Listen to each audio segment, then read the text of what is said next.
Sige, lakad ako. Saan ka na naman pupunta? Saan pa? Di sa bukid. Ano ka ba naman? Akala mo siguro, hindi ko alam na hanggang ngayon may relasyon pa kayo ng Paulang yan, ano? Eto na naman tayo, umaga-umaga, kung ano na sinasabi mo. Sa bukid ako pupunta dahil yung mga tauhan natin, titignan ko. At kapag wala ako doon, baka mamaya naglalakwatsa lang yun eh. Ha? Tsaka isa pa, bukid mo yan. Hindi sa akin. Okay? Oh, huwag ka nang magabayo, baka mahulog ka na naman. Saka, dinala ng isang tauhan mo yung kabayo mo para patingnan ko bakit may sumpong. Eh kaya nga nandito. Yung jeep na yun, yung pick up. Kaya nga nandito itong pick up nito, itong sasakyan ko. Anong kabayo pa sinasabi mo? Wala ko naman kasi. Kaya yan nagkakapesi-pesi ang bukid natin dahil sa kalokohan ginagawa mo eh. Kung ano-ano iniisip mo, kaya nagkakaproblema tayo. Ewan ko sa'yo.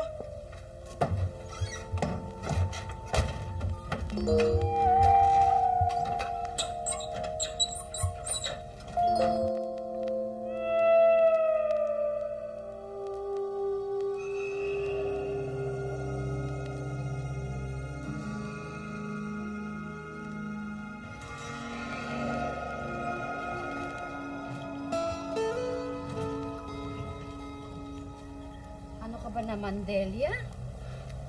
Sobra naman yung pagsiselos mo. Ewan ko ba, Toyang? Magmula nang ipagliko tong batang to, itong unang anak namin ni Nick, ewan ko ba, ba't ba lahat ng naiisip ko at nahuhulaan ko, tama. Kaya yung lalaking yan at yung Paulang yan, totoo yan sinasabi ko sa'yo. Hindi lang hula yan. I'm sure meron pa relasyon yan, dalawang yan.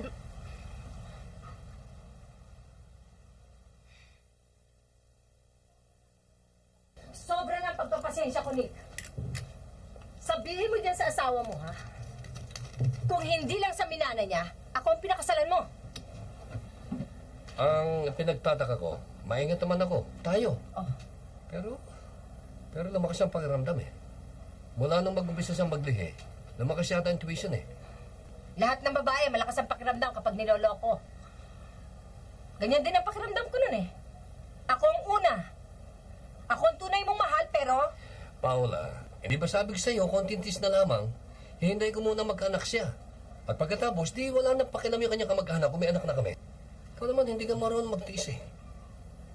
Pero yung pinsan mo, si Toyang, mukhang sip-sip sa kanya. Mukhang sa kanya pakampi. Huwag maintindihan yun. Wala yun. Basta, sa panganganak niya, si Binay ang kumadrona. Si Binay? Albularya yun ah, di ba? May usapan na kami ni Binay. Delikado ang babae kapag nanganganak. At yon ang sasamantalahin natin. Para lumabas na mukhang natural ang pagkawala niya sa ating landas. Tuluyan ang mamamatay ang asawa mo.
Magandang gabi, mga kaibigan.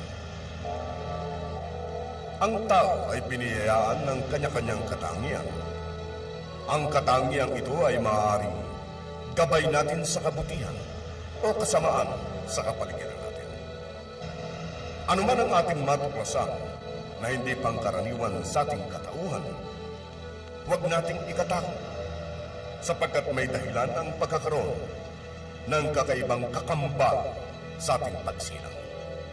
Subaybayan natin. Dali ka ba? Dali ka. Sobra naman. Ano ba naman tumakadali? Bagal-bagal naman eh. Dalian mo. Sinabi na nga naman. Hindi ka tumakapagdali eh. Binay! Sige na, Toyang. Meron lang ako sasabihin kay Binay. Pwede ba? Mamaya na kayo magkwento at sobrang nasakit ng Janidelia. Puros na niya eh. At saka anong ginagawa mo riyan? Ba't nakasampay ka riyan? Oy, anong masama? Wala naman ako sa loob, nandito ako sa labas. Eh kahit na, nakakaistorbo ka. Ang salita ito. Mauna ka na ha? Sige na, ihanda mo yung mga kakailanganin sa pangungunak. Mag-init ka ng tubig at mag-uusap ka sa sandali. Dalian mo. Oo, sige na. Oo, baka mamaya ang susunod na pa. Ay, mainit ng tubig ha. Huwag na mo. Dalian mo. Ang bilhin ko sa'yo. Huwag kang mag-alala. May ipapasok ako sa kanyang puwerta pagkapanganak. Pagkatapos, duduguin siya ng duduguin. O, sige. Magbutihan mo, ha? Sige.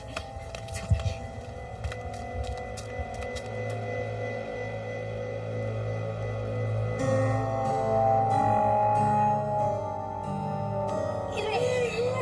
Mahabang ire! Sige. Sige pa.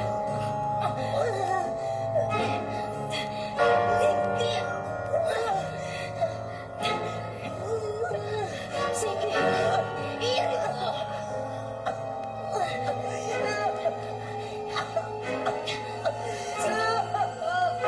Isang ire mahaba! Parang mga sa bata. Dali!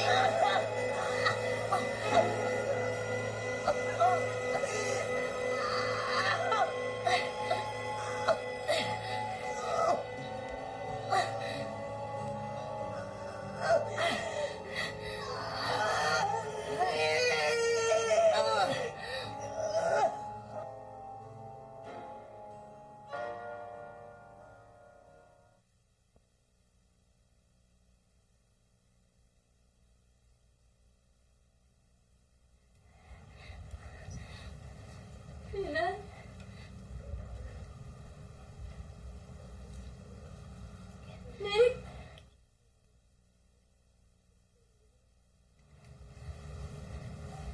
Si Telia. Parang patay na.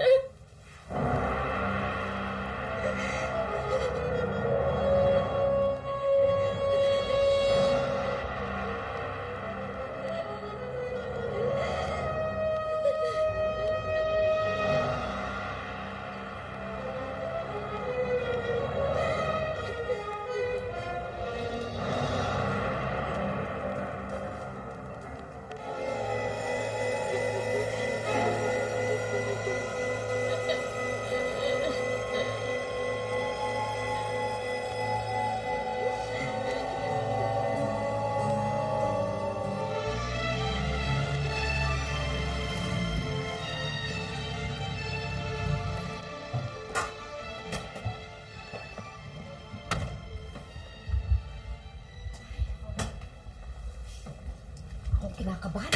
Di man lamang tayo tumilegram ha. Ako pagagalitan ng papanin yan eh. Yaya, sinabi ko naman sa'yo yung problema ko dun sa Maynila eh. I-defend mo ako kay Tita Paula at kay Daddy ah. Eh, ayoko na bumalik sa Maynila para akong freak sa Medno. Ibang-iba ako dun. At ayoko na mag-college. Total, mayaman man kami. Nak, patanto ko. Eh, teka na nga. Ano nervous doon ako sa'yo eh. Ang bahati na ginagawa.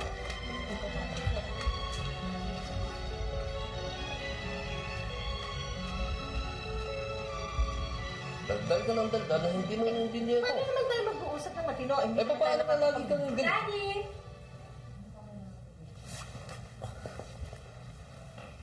Hi, Dad. Hi, Tita Paula. Oh, ba't hindi naman kayo happy sa pagdating ko? Bakit ka naman biglang sumulpot? Hindi ka pa nakakakuha ng entrance exam sa college, Tita Paula, ayoko na sa Maynila. Dito na lang ako. Happy pa ako rito. Kamusta yung bukal mo? Yun pa, isa pa yun, Daddy. Oh. Sabi ng doktor, wala naman doon. Wala raw. Minsan nga meron, minsan wala. Kaya, yung mga dati nating katulong, pinalayas ko na dahil mga peste, ha? Kaya pinalipat ko muna dito si Binay para may alalay ako. Kaya maruming kwarto ni Lika, bahala kayo. No problem, tita. Total, nandito na ako. I'm home, Daddy. So, tayo na lang maglilinis ng kwarto ko. Sige. Okay, Daddy? You take care. Bye-bye. I'll see you later. Oy, Ano ba? baka magre-rinahan dito yung anak mo, ha? Tignan mo yung ugali mo. Narito ka na sa bahay na ito. 16 na taon na tayong kasal mula nang mamatay si Delia. Insikot ka pa. Yung anak ko may karapatan dito sa bahay na ito. Peste. Hoy!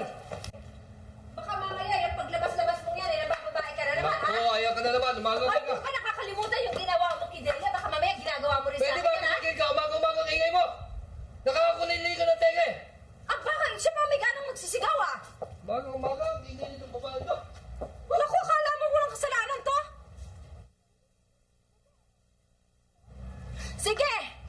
Umuwi ka na naman ng hating gabi na lagi mong ginagawa.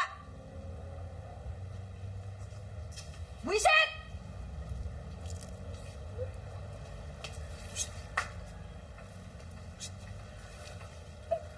Nando, Ako nga.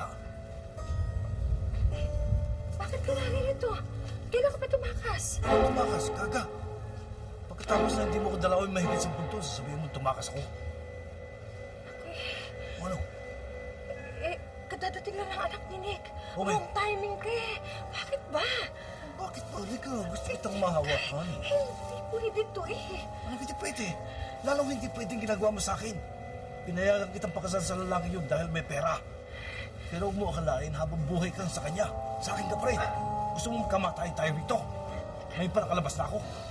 Teka, Ano, teka? hayaan mo na ako. Hayaan mo plano ko. Plano, okay. Sige. Plano. Alam ko mahusay ka magplano. Pero tandaan mo, bumuntot ka sa lalaking yan hanggang dito. Bumuntot naman ako sa'yo. Sinuwerte ka, baka swerte hindi na ako. Ha? Ha? Oh. Teka, mamaya na. Pumunta ka na sa servant's quarter. Doon sa kwarto ni Binay. Doon ka muna. Magtatago, ha? Saan yun? Diyan sa likod. Sige na, hanapin mo dyan. Huwag muna, pakalik mo muna. At saka na lang. Sige na, sige na. Ano pa kami makakita sa atin dito? Mamaya. Mamaya. Mamaya na. Sige na.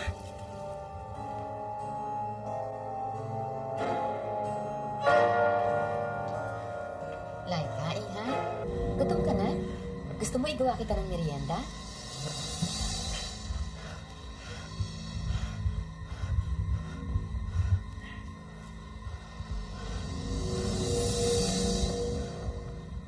Yaya? Yay? Ito yung feeling na nararamdam ko sa campus. Sumasamain lang ko eh.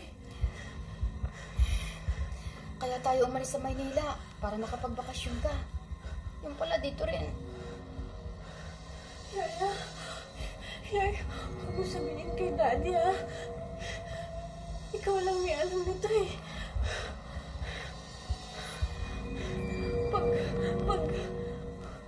Pag pinag-uusapan ako, sumasama yung loob ko eh.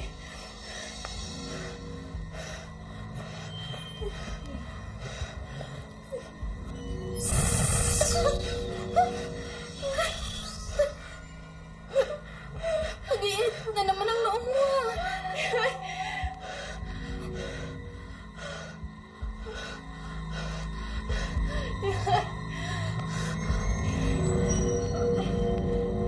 Masakit sa ulo ko yan.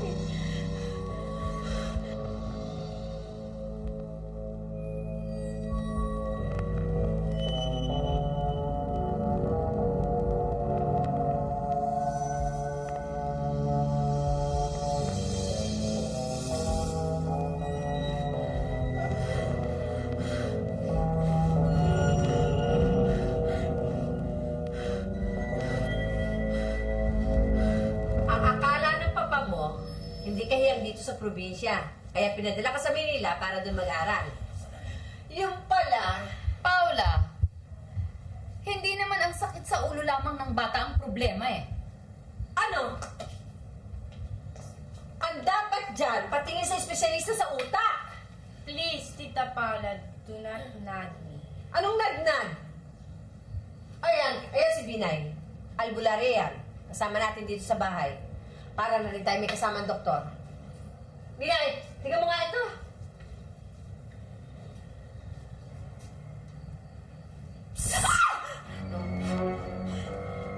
You! Don't you ever touch me again! Ever!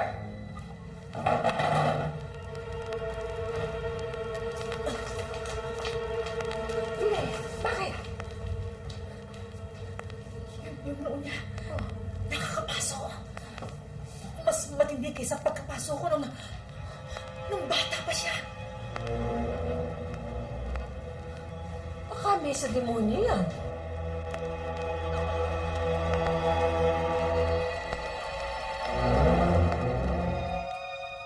Ano ba ang problema mo? Pagpasok nitong taon to, parang cold na cold ka na sa akin. Dumadalas yung inom mo. Ano na lang sasabihin ng anak mong dalagita? Lasenggo ka.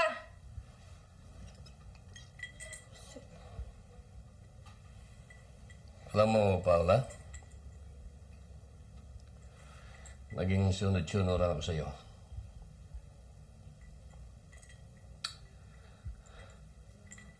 Namatay ang aking asawa. Kung sa papaanong paraan, hindi ko alam. Pinakasalan kita. Pinadala mo aking anak sa Manila para masolo mo aking atensyon. Pero ano? Ngayon ka lang yata nanunumbat. Paula, matagal na akong guilty. Kanina, nang makita ko ang aking anak, nahiya ako sa aking sarili. Para bang Gago ka? Na basta na lang sumusunod sa lahat ng gusto mo? Nick, nung araw pa kumakalas na ako sa'yo. Pero anong ginawa mo? Ginawa mo akong kabit. Ngayon, asawa mo na ako. At saka ka pa magdrama-drama dyan? Oy, Nick, kung sino man ang dapat manumbat, ako.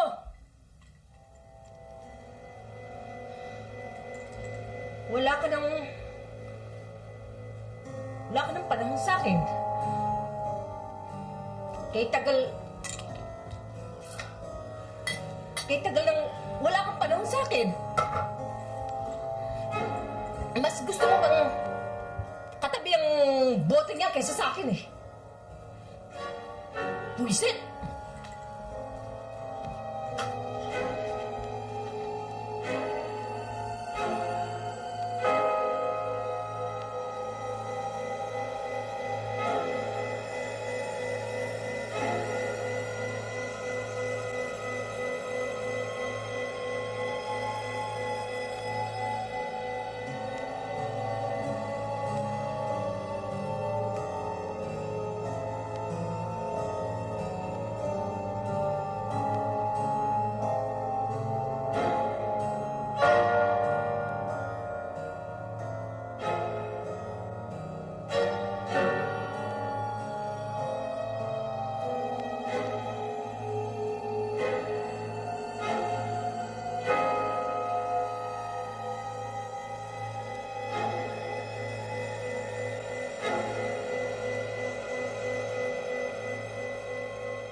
tayo. Dapat.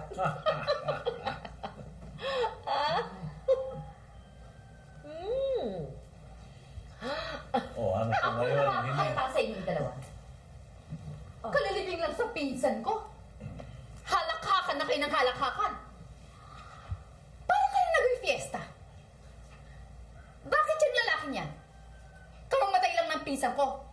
Naririto na. Alam mo, Paula, kung hindi ako nagkakamali, buhay pa ang pinsan ko, pinuputungan mo na ng tayo sa ulo. Kaya pala nang mamatay ang pinsan ko. Ni isang luha walang pumatak sa'yo! Ang galing mo maghula. Buhay pa ang pinsan mo. Bus na ang luha ko. Kita mo na. Tama nga pala. Malakas! Malakas na malakas ang pakiramdam ko, Paula. Kaya nga lang, wala akong ebidensya. Anong ebidensya? Toyang sabihin mo, mukhang sabit ako dyan, ah. Oo! Alam mo, sa totoo lang, Binay, nang mamatay si Delia, ikaw ang kumadrona. Meron kang gusto sabihin, sabihin mo para naman may pagtanggol ko sarili ko. Ang pinsan ko nang mamatay, nandito ka!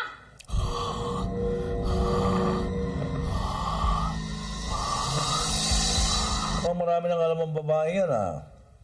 Baka ikanta tayo niya sa PC. Ah, oo! Oras na magkaroon ako ng sapat na ebidensya. Kayong tatlo, isusuplong ko sa PC dahil kayo ang siyang responsable sa pagkamatay ng 3 taong mahal ko! Oo, gagawin ko yan!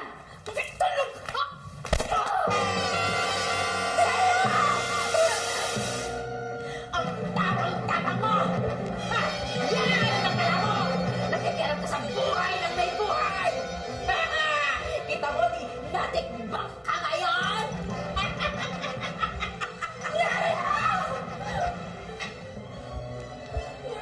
Sunod na! Wala! Huwag ka na lumapit doon! Ha? Mukhang kayo pinatay yung pinatay niya yung yaya ko. Basta maingay! Walang iya kayo. Kriminal kayo. Kayo lahat. Mahilig ka! Yaya. Ha? Yaya. Yaya.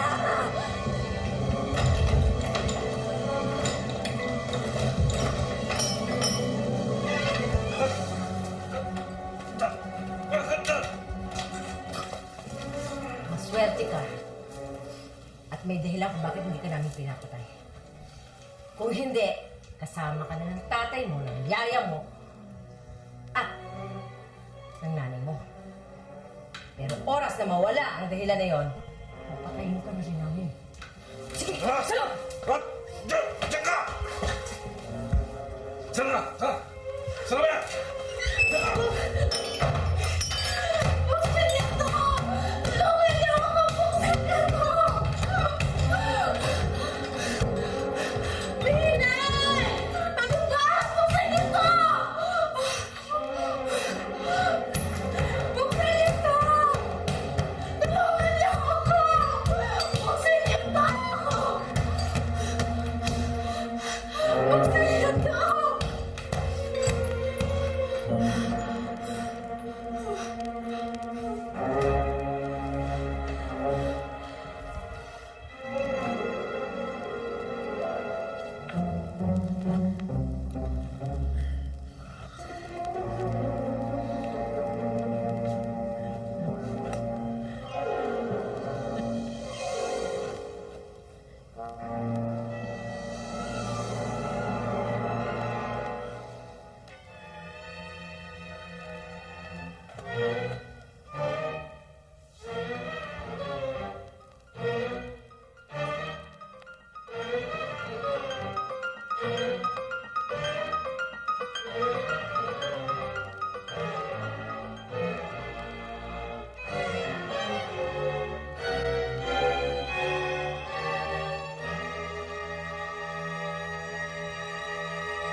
Nako, attorney.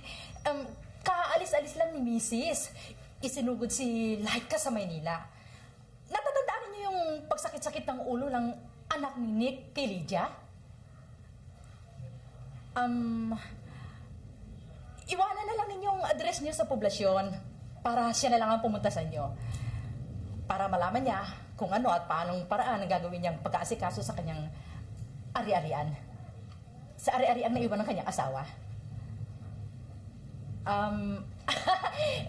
Naiwan ni Paula. si Mrs. pala. Iniwan niyo yung kanyang auto. Dahil alam naman ninyo yun eh. Walang magmaneho, walang driver. Natatakot siyang magbiyahe silang tatlo. Ni Laika at ni Toyang. Merienda kayo, Atty. Gusto niyo? Kape? Juice! Sandali, Atty. Kukuha ko yan ng juice. Sandali lang ho. Teka, dyan lang ho kayo.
Sakto pala itong iniinom natin eh. Malamig. Tama-tama maginaw. Oo nga pare. Kaya doon mapapagalit ako ni Erpat nito. Ayaw na ayaw niya itong pag-inom ko na to eh. Huwag mo na isipin yung airpods mo, pare. Tulog na yun. Sakto.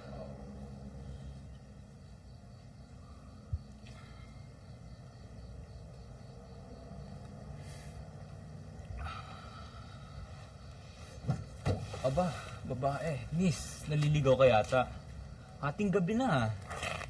Tsaka, ilang na lugar to, miss, ha? Di ka ba natatakot? O baka naman gusto mo na lalaki? Andito kami. Hindi mo na kailangan maganap pa. Teka lang, masyado ka yatang bastos eh. Kinakausap kita, di ba?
Hindi ko alam kung ikaw ang pumatay kay Pinay.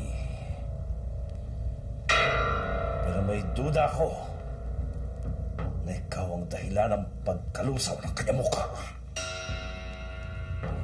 Kung hindi ka lang kailangan ng abogado paminsan-minsan, katabi ka na rin ng yaya mo doon. Salamat ka at nakakapag-isip pa kami mabuti.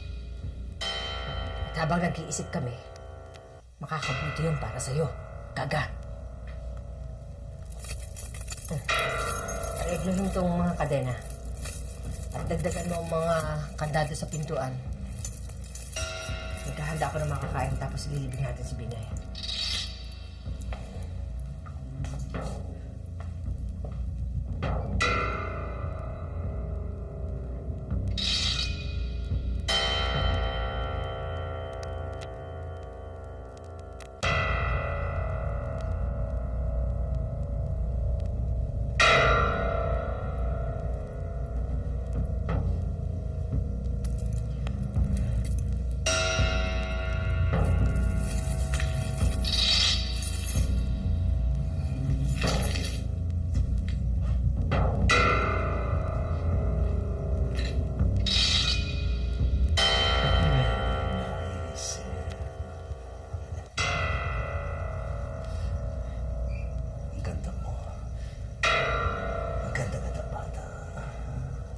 Ang puti.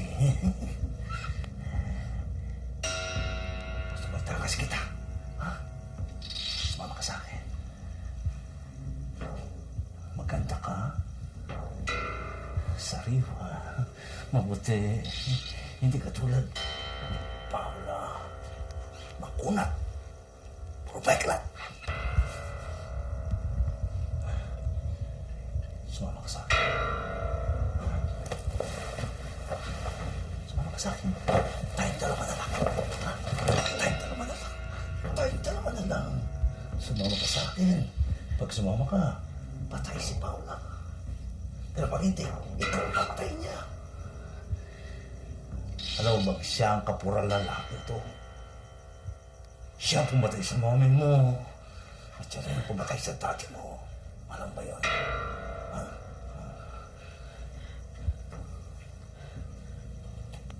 Bakit ka may tali rito? Ano ba ito? Ha?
Attorney, susunod na lang ako sa inyo.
Kayong masasama sa mundong ito, hindi man dumating sa inyo ang ganti ng mga taong ginamit ninyo, inapi ninyo, darating din ang oras nyo. Sapagkat ang impyerno ang tahanan ng inyong mga puso.